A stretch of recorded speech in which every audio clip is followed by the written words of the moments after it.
My Gavan and Melanine, and well met indeed. I am Arakir Galadirthan, the head of the modding team that is behind Divide and Conquer, and welcome back to Divide and Conquer's overviews as we come to our fourth from the end, Ered Luin. There are but 4 of these left, including this one.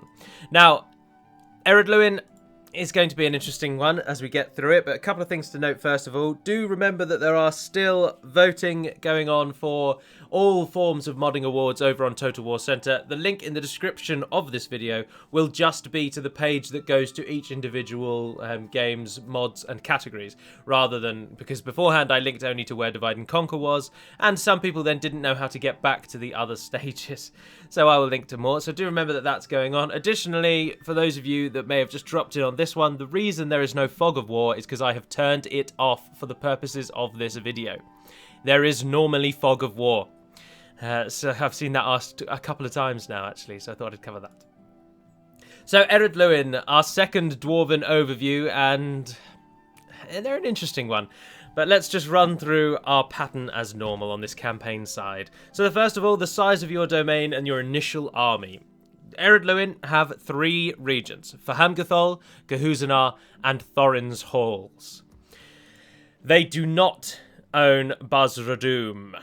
I will cover this now rather than at the end. The reason they no longer own Buzz-Radum, if you're coming to this from version 0.52. Now remember, this video was recorded on the 20th of May, and it covers very much version 1.2 and then things that will come with version 2, which has not been released at recording date of this video.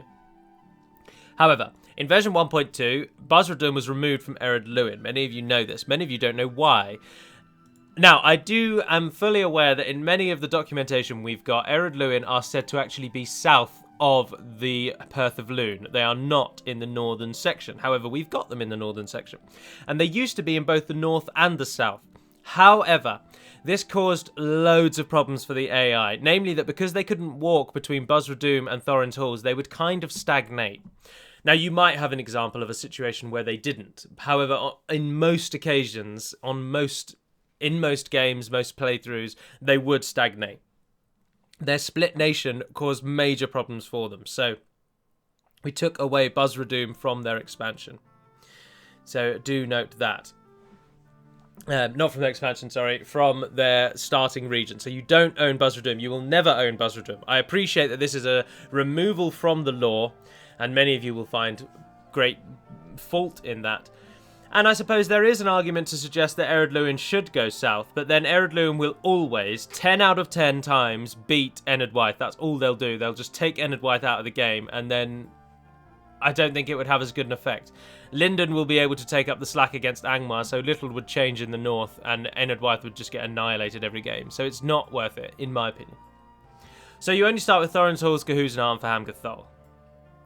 Fahamgathol starts the game off as a castle, which is the second of 3 levels of castle. So there is Keep, Castle, and Stronghold, and it's a castle. So there's an upgrade to go. Gehuzanar starts as a town, although do note that the Dwarven town doesn't actually have walls on the battle map. So to highlight that fact, Elite Dwarf has created a nice model that does not have walls, so that you know by looking at that you're not going to have any walls on the battle map. And then, of course, Thorin's Halls is a custom and is a huge city. Now, your actual army isn't very big at all. You start with your leader and a couple of units of militia. A similar situation throughout. You get a couple of units of warriors in Fahamgathol. Now, Ered Luin are one that will probably be changed by the time version 2 comes out, but in 1.2 and the base of them will look very similar to this. So your leader, your capital, and unique bodyguards then. Well, your leader is Clan Lord Gore. Entirely fictitious name. And this is what your leader looks like. He has a red cloak that makes him stand out quite nicely, and he has Gabilgathol Hammer Guard. Now, I know there were some people that were calling for those kind of names to be removed, but they're barely present, and they will not be removed. Your faction heir is Clan Herald Grain, and that is what your generic general looks like, and this is what a generic captain looks like.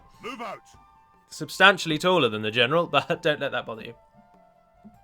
So this is a standard Ered Luin general, this is a standard Ered Luin captain, and the red cloaked leader is what your leader will look like. This isn't unique to Gore, this is unique to whoever is your leader, so you can instantly identify your leader when your armies are out campaigning. So as I've said, Glor has Gapilgathol Hammer Guard, but Clan Herald Grain has Tumunzahar Nobles. Now they may sound like they are a unique, but they are not. Tumunzahar Nobles are in fact just the standard bodyguard. A little something that's possibly a bit of a glitch. I just noticed that he can recruit Dwarven Warriors. And they're... oh no, they're the mercenary ones. No, ignore me.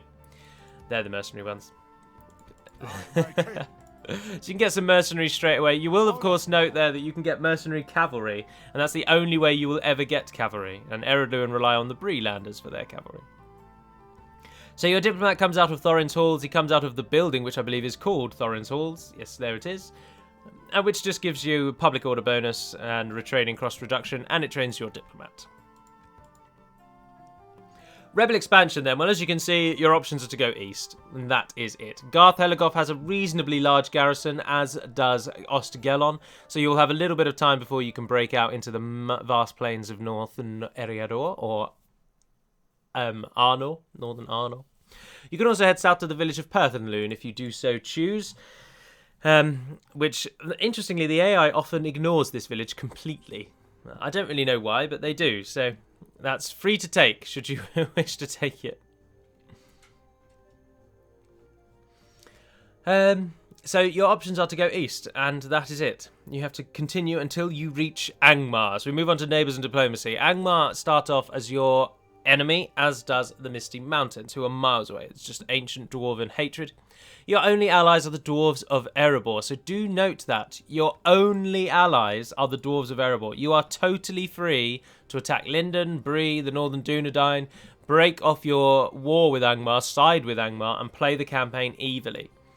Now, most factions, it's actually quite difficult to play the campaign evilly. Like, I mean, as we saw with Rune, for example, if you wanted to swap over and play Rune as good, you first of all got to go over to Dale, break off your war with them, so get peace with Dale, which will then allow you to get an alliance with Dorwinion, and then you can fully, like, side with good.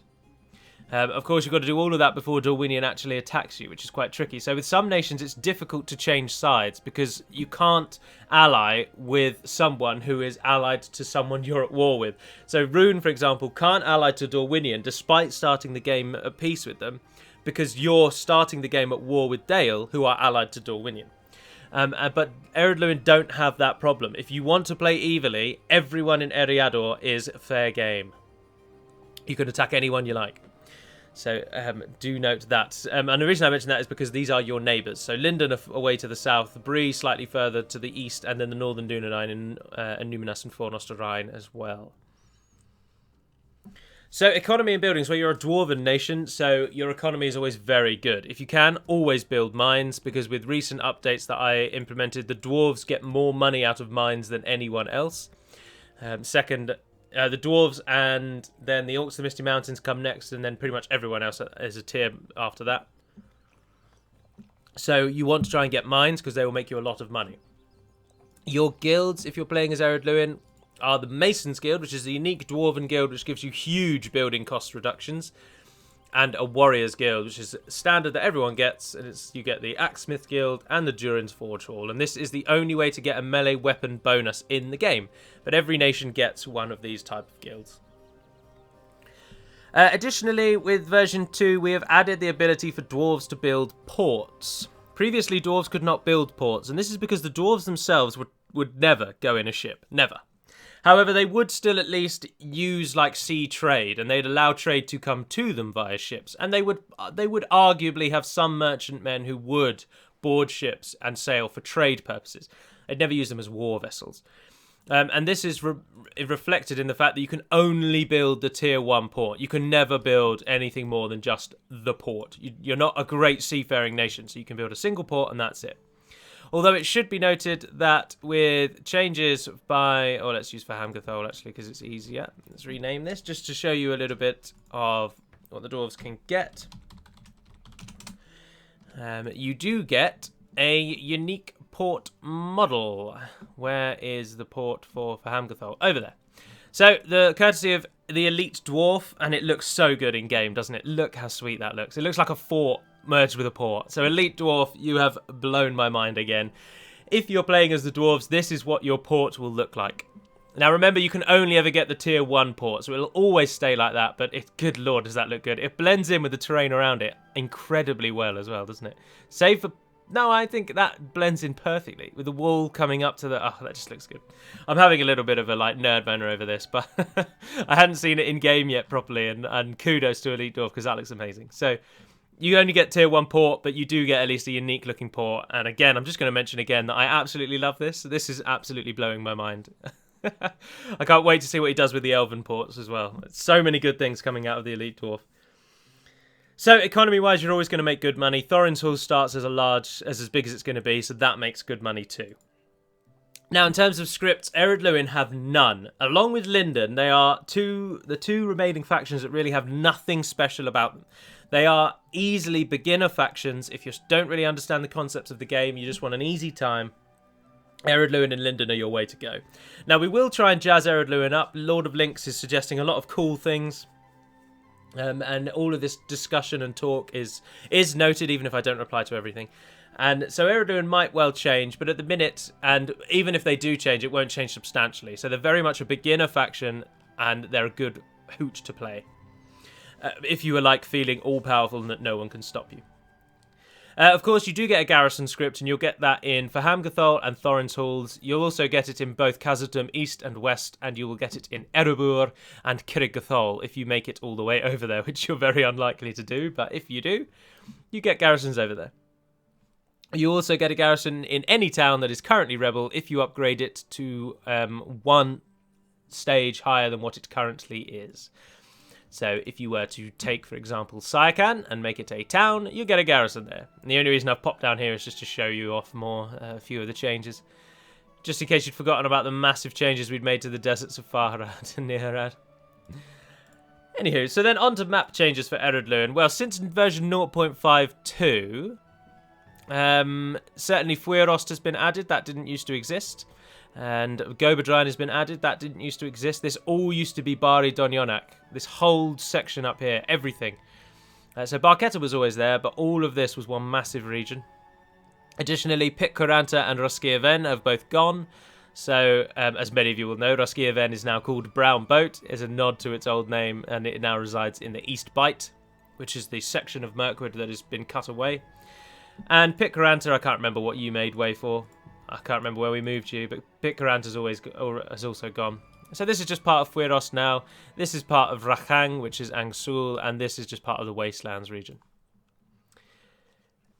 And I think that's it. Oh, since 0.52 as well, actually, sorry. Yeah, one of the Shire provinces is gone, which used to be Ayaksan. That's now just part of the Shire, South Farthing. This is change there. So plenty of little changes for the map here and there, but nothing substantial, I suppose. Although, no, and the 2 additional towns there. So if for some reason you're coming at this from 0.52, there will be some key changes for you. If you're coming from version 1.2, though, there aren't really any map changes, save for the removal of Pitkaranta or Roskiaven or whatever we called it, to Brown Boat. So then, tips and difficulty for Ered Luin. Difficulty, as I've already covered, they're one of the game's easiest factions. They really are. I mean, Linden, Ered Luin, Erebor. It's to some extent Imladris. These are the game's easiest nations. Rune are also, of course, up there. So Ered Luin, you're not going to have any difficulty. So tips-wise, I mean, just go how you like. If I were personally to play Ered Luin, I have a reasonable penchant for backstabbing my allies, as many that play Age of Empires with me will know. And I would attack Linden straight up. I wouldn't even bother with Angmar. I'd wait until Angmar had taken down a large chunk of the Northern Dundine before I started bothering with them.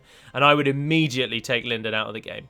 I would play it pure evil, because I think that would be way more fun. Pitting your Dwarven warriors against the Elves and finally bringing them down would be cracking.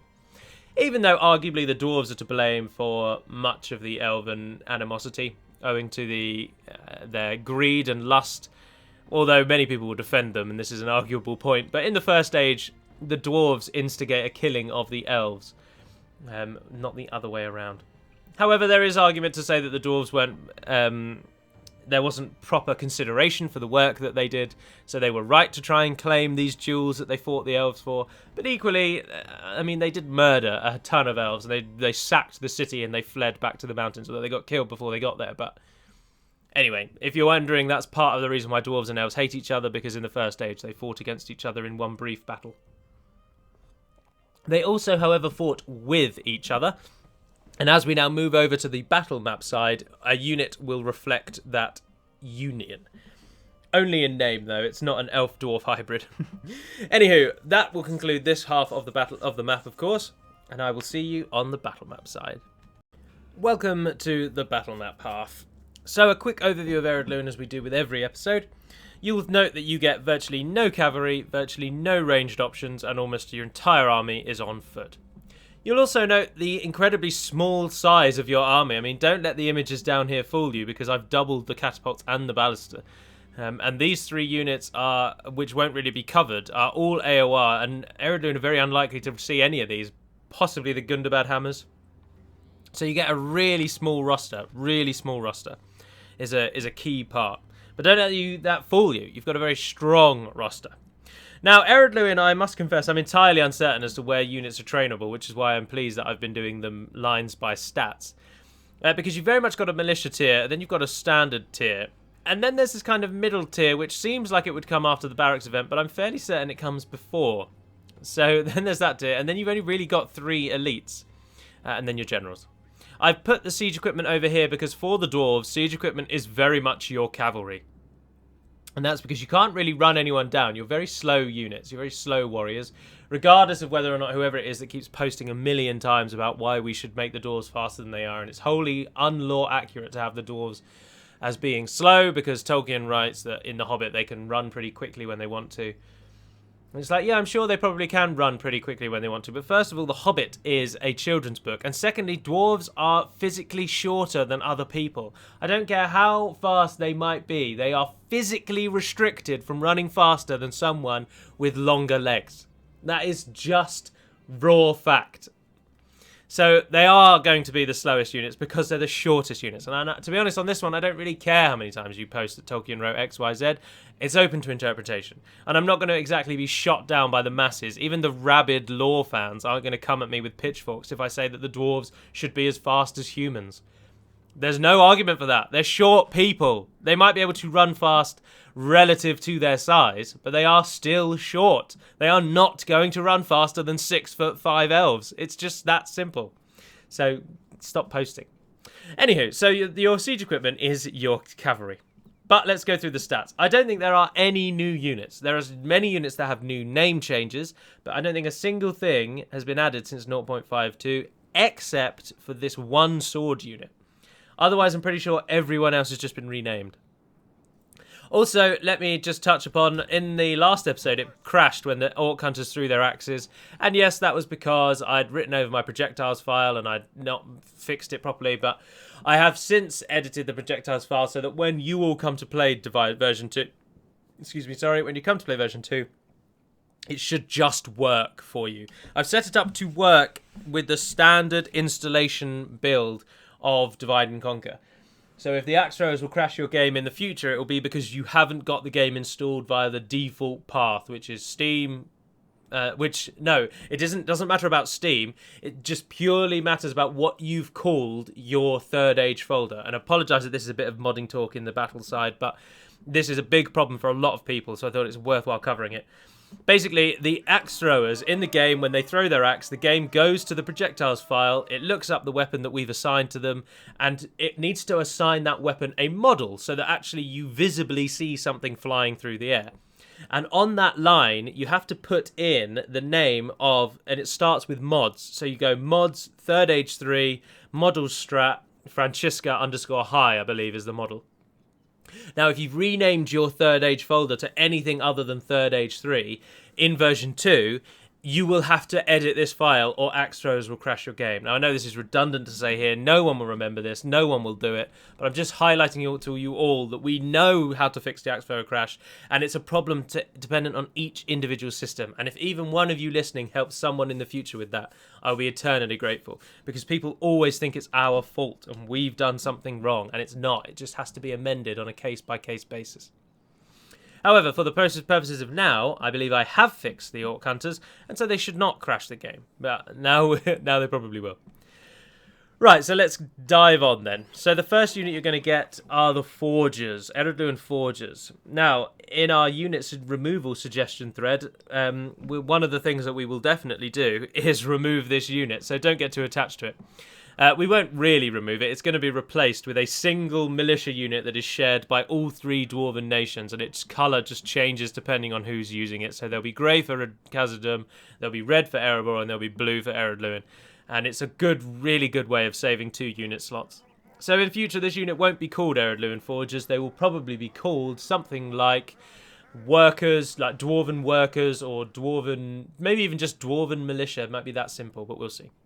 But for the moment, they are actually quite unique in terms of militia, and this trait will follow on, I think, and will be part of all Dwarven militia, in that they're effective against armour. So whilst being stat-wise your worst unit in terms of morale as well, they actually do punch quite hard, and they are quite an effective killing machine, purely because they are effective against armour. Now, of course, if a unit doesn't have any armour, then they're not that great, because they do only 5 attack. But do note that the dwarves are summed up very much by being very defensive. They have really high armor stats. They have incredibly good morale. Dwarven units have better morale than almost anyone else. They're unlikely to break. But their attack stats are normally actually above average. They're really good all-round heavy infantry. Their biggest drawback is that they are very slow. They can be skirmished really easily. That's what you've got to watch out for. But anyway, so there's your Ered Luin Forgers. As I say, the first entry-level unit with good morale is very powerful for you. And these are your militia. They're available everywhere. And the next unit that is available everywhere are the Ered Luin Warriors. Ered Luin Warriors are the Dwarven Warrior unit, as we've already covered. Now, these ones won't be shared across the 3 factions because the name, you have to keep the name. And they have to have the same stats and the same name. And we like the variation of the King's Warriors, Ered Luin Warriors, and the Volunteers of Khazad-dûm. Anyway, these can make a shield wall, which is always very useful to defend against cavalry. They have excellent stamina, another trait of all dwarves. All dwarven units, even from the lowest to the top, have excellent stamina. Their morale is already very good. 12 defense, 8 attack, very powerful units. Now, they are supported in battle by the Ered Luin Scouts. Your only dedicated ranged unit for the roster. If you wish for me to say that again. There is actually another unit, the Travellers. The Dwarven Travellers are available to Ered Luin as well, but they're technically an Erebor unit, so you can check out their stats in the Erebor episode. So you do get 2 units of archers, but the other one is AOR, only available in grassland and forest, and it's in the Erebor overview. But Ered Luin Scouts are the only dedicated, available everywhere Ered Luin ranged unit. They're not that bad, actually, because of the fact that they are the only archer. That's been taken into account, so their stats aren't that bad. They're not going to fall that easily. They're good all-rounders. Right, so then we come to your mainline tier. Now, this is made up of a spear unit, a pike unit, a sword unit, and an aggressive unit, one of which is AOR. And additionally, of course, the Orc Hunters. So we'll start at the end with a unit that I think is new from 0.52, and that is the Nogrod Swords. Now, the units with Nogrod in their name are the kind of dedicated Ered Luin... that's how we know where the tiers are. Yes, hold on. Ered Luin Warriors go with Ered Luin Shield Bearers. So those 2 go together like that. And then you've got the 3 Nogrod units above. Right, so before we go on to the next tier, let's just first of all start with the Shield Bearers. So in the early tier, you've got the Ered Luin Warriors and Ered Luin Shield Bearers. So you've got the Shield Bearers to hold the line and the Warriors to flank on the attack. The Shield Bearers have a better defense, as you can see, but a worse attack than the Warriors. So the Warriors are an 8 and 4 with a 12 defense, and the Shield Bearers are a 5 and 3 with a 16 defense. So more defensive, yet less aggressive, as with all shield-style units. Again, same sorts of stats as before. Also, allow me to just cover that, like Erebor, Ered Luin get a lot of armor upgrades, visual armor upgrades, courtesy of Hummingbird and his excellent work. And the armor upgrades for Ered Luin are heavily reminiscent of the Battle for Middle-earth 2, The Rise of the Witch King mod, called the Edine mod. For those of you familiar with Edine, they have... No, not Edine, sorry. No, I'm lying to you. No, I think it is Edain. Oh, I can't remember. In the Edain mod, when you play as the dwarves, you can choose to play as Ered Luin, and the look of the Ered Luin warriors inspires heavily the look of Ered Luin's warriors in our game as well. Now, I will save that for you all to go and have a look at, because it's in version 1.2 already. You can already get these upgrades. But by upgrading your troops, they will have visual changes to their armor, and they do look very good. So, just another key point to stress. Right, so then we come to this secondary tier, the Nogrod units and an AOR. So the first are the Nogrod swords. Now, these are just a better version of the warriors. So 9 attack, 3 charge, 22 defense. Same sorts of stats on the left there. Excellent morale. So they are just better versions of the warriors.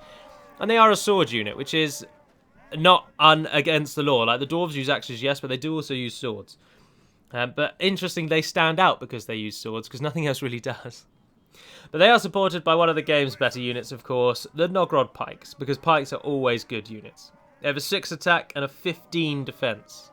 And they are Pikes with excellent stamina and excellent morale, so they're going to do very, very well. Very well. The Pikes are one of the best early tier units you can get, if indeed you can get them in the early tier. Now, also at this tier... Now, this unit used to look different. It used to look like this, you will recall, but we swapped them around. So it now looks like this, and these are the Guardians of Belegost. Now, the Guardians of Belegost are a high aggression unit with not as great defense for their tier. So the Nogrod Pikes have a 15 defense, which for Pikes is incredible. The Nogrod Swords have 22 defense, but the Guardians of Belegost... The Guardians of Belegost have a slightly lower defense, but their attack is 9 and they're effective against armor. They're really aggressive units. And, oh look, couple is spelt wrong. U and the O are the wrong way around. Now, they have excellent morale, but these are AOR, I believe. No, they're not anymore. They're not anymore. We took away a lot of the AOR because Ered Luin already had hardly any units. So the Guardians of Belegost just have the name of Belegost, but they are available everywhere, which is why they're at this tier. So you've got a unit to hold the line. You've got a sword and board kind of half defensive, half aggressive, and then you've got a pure flanking strike infantry. Just doesn't have two-handed axe. But also at this tier, you get the Nogrod Orc Hunters. And they are axe throwers, as the man has just shouted at you. And they are actually pretty good. An axe thrower is technically just a javelin unit. Apologies, I just hit the desk. So just consider them javelin men, really. And they do a hell of a lot of damage. 12 missile attack, effective against armor. Very good morale, 50 meter range, but they only have 2 missiles. But they are beastly. They really are beastly. And so if you can use these guys, you want to. They're one of the better support units that Ered Luin get. In fact, they're one of the only support units that Ered Luin get. And they are a unit I would certainly put a flag over to suggest you train. Purely because they're effective against armor and they do that from range. And then once their range is done, they're only slightly worse than the Nogrod swords. So they will happily hold the line once their axes are all done, which makes them very good. And it puts them slightly above the Ered Luin, the Erebor axe throwers, who are slightly worse. They're more militia-y tier. So then we come on to your last units then. These are your elites. You've got Bronze Guard, Azagal's Tomb Protectors, and Gabilgathol Hammer Guard. So we'll start with the Bronze Guard. The Bronze Guard are Pikes again, but I think they use a halberd animation actually, so not as good as Pikes, but still pretty effective. They can form a spear, effective against armor again. They have a 6 attack and a 19 defense. So the same attack as the Nogrod Pikes, but let's not forget that they are effective against armor, so they will do an awful lot more damage than the Pikes. And their defense is 4 more. They also have excellent morale, which I believe the Pikes also share. So both of them are just really effective defensive units, but one's a halberd and one is a Pike. The halberd makes them slightly better at attacking than the Pikes. Well, certainly slightly better at flanking than the Pikes, because they get a better charge attack.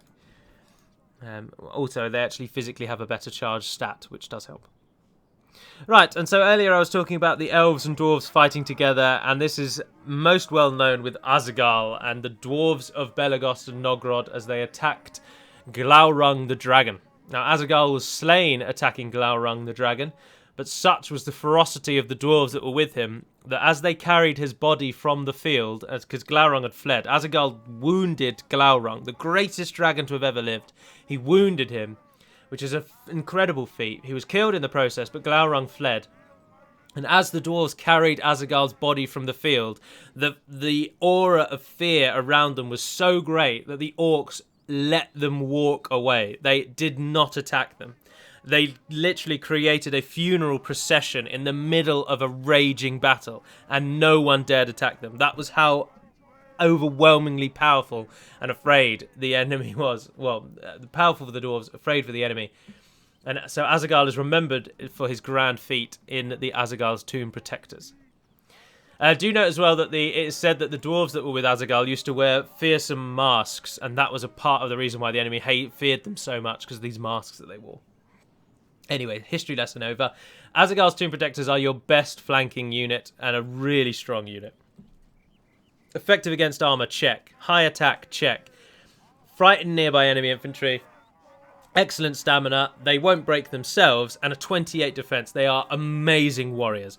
That is every single box ticked of making sure that the enemy is going to run away very quickly. And they will. Additionally, this unit is very good at bringing down monsters. So things like trolls will fall quite nicely to Azaghald's Tomb Protectors because of their very high attack and they're effective against armor. But really, they'll just take anyone and anything on and they'll bring it down very easily. So, really powerful unit. Now, if I'm not mistaken, though, they should be available everywhere, according to the description, but that could just be wrong. Very much work in progress with the descriptions, because it's the last thing that we do, because they're so dull.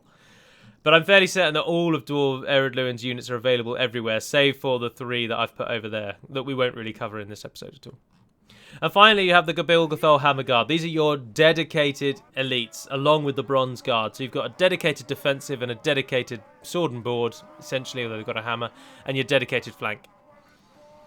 The Gabilgathol Hammer Guard, again, unwavering morale and locked. So they not only do they have a really high morale, but they equally will not run away.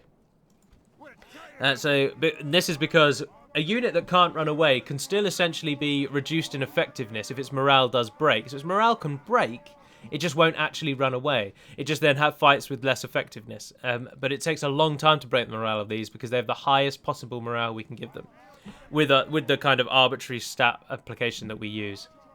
They have a 9 attack, a 31 defense, and they are effective against armor as well. But they don't inspire your troops, nor do they make the enemy afraid. That's Azaghald's units only. And then finally, your bodyguard then, the Tumunzahar Nobles. Tumunzahar Nobles are slightly different from the Erebor Nobles because they have a 2-handed hammer. So they're effective against armor with a very high attack and very high defense. The Ered Luin Noble is one of the better defense bodyguard units in the game, really, purely because of the addition of the outrageous attack and the effective against armor. They will certainly absolutely shred the Angmar bodyguards till the cows come home. So you don't have to be too worried about your general dying as Ered Luin. Sorry, I keep doing that. Now, do note an argument that's raged since time immemorial, but despite that we know how it is. A general will have the stats of the unit he is attached to. So the general, your actual physical, the man that counts as the general on the battlefield, he has the stats of the Tumunzahar Nobles. So he is going to have all of this, which is why it's quite difficult to bring down Dwarven generals, because the bodyguard unit they have is really good. So do take note of that. Now, I've also included the Ballista, just purely to show you Dwarven Ballista. There's nothing really unique about it, but there's your Dwarven crew. And there's the Dwarven Catapults. They do have a unique model. Also, note from the Erebor video, Dwarven Catapults do have unique shots. They can both fire a mortar shot and grape shot. Now, the grape shot is absolutely devastating. Definitely the strongest catapult ability that there is in-game, including the Flame Wranglers of the Misty Mountains. The grape shot is outrageous. However, it has quite a knack of killing your own forces, so you must be quite cautious with it. Or you will find that you're firing little balls of stone into the back of your own units.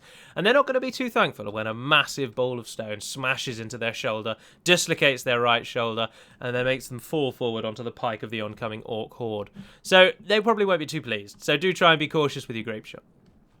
Now, you also get access to all 3 of these units. The Sons of the Fallen, again, all of these were covered in the Erebor video. They're all really powerful units. These are like the best Dwarven units going. The Sons of the Fallen are only available in the Misty Mountains, so any region that is in the Misty Mountains. The Hammers of Gundabad are only available in Gundabad, and do note that the Hammers of Gundabad remain as the only stake-placing unit of all the Dwarven nations. All 3 Dwarven nations rely on the Hammers of Gundabad to place stakes. Now, I know dwarves are engineers and they would likely use stakes, but we remove stake from a gameplay perspective because they are a huge cheat, basically, because the AI can't use them and a human can, and it just totally ruins the game. So we've basically removed them, although there is a video on my channel of how to add them back if you do favour seeing mass murders on the stakes. However, we haven't removed them entirely, and there are 1 or 2 units in most factions that can place them. Normally 1 unit, 1 very rare unit. And as I've said, the rare unit for Ered Luin that places stakes is the Hammers of Gundabad, shared with Erebor. But you need Gundabad to train these guys, so you've got to get all the way to Gundabad before you can even place stakes. And finally, the Khazad-dûm Guardians. Now, Khazad-dûm Guardians, you will actually need to kill Khazad-dûm in order to get them, so it's a bit of a law break, but... Should, let's say Khazad-dûm fall, incredibly unlikely, but let's imagine they do, then you can reclaim Khazad-dûm and get these guys. But the only other way to get them is to kill Khazad-dûm, because they are only available in Khazad-dûm East and West. And so those are those. Now, we are going to line up, and we are once again going to play the game of Can You Guess Who Is Next? And let's also pray to the high heavens that I haven't written over my own fixes, because that would be a right pain. So, who do you think that is? Now remember, don't wait until the end.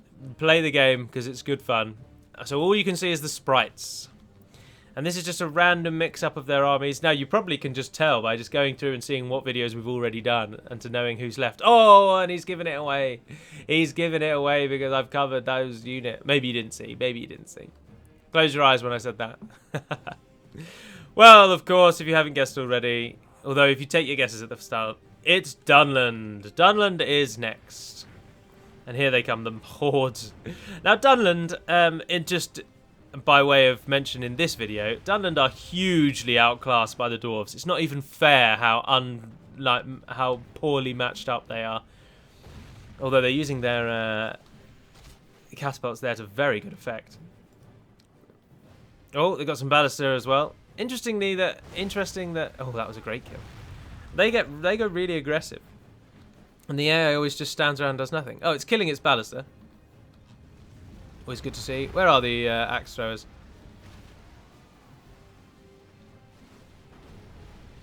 They're around here somewhere. The game might crash any minute.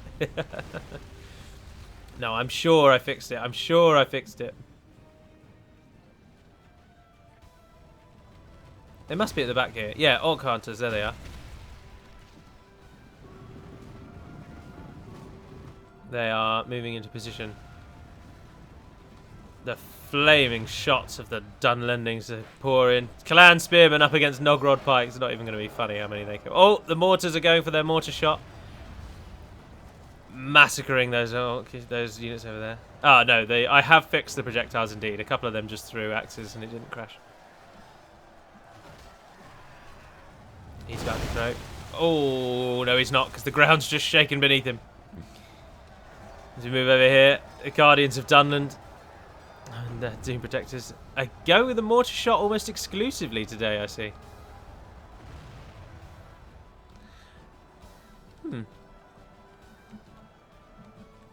Ah, the Isaac Raiders have charged into our ballista.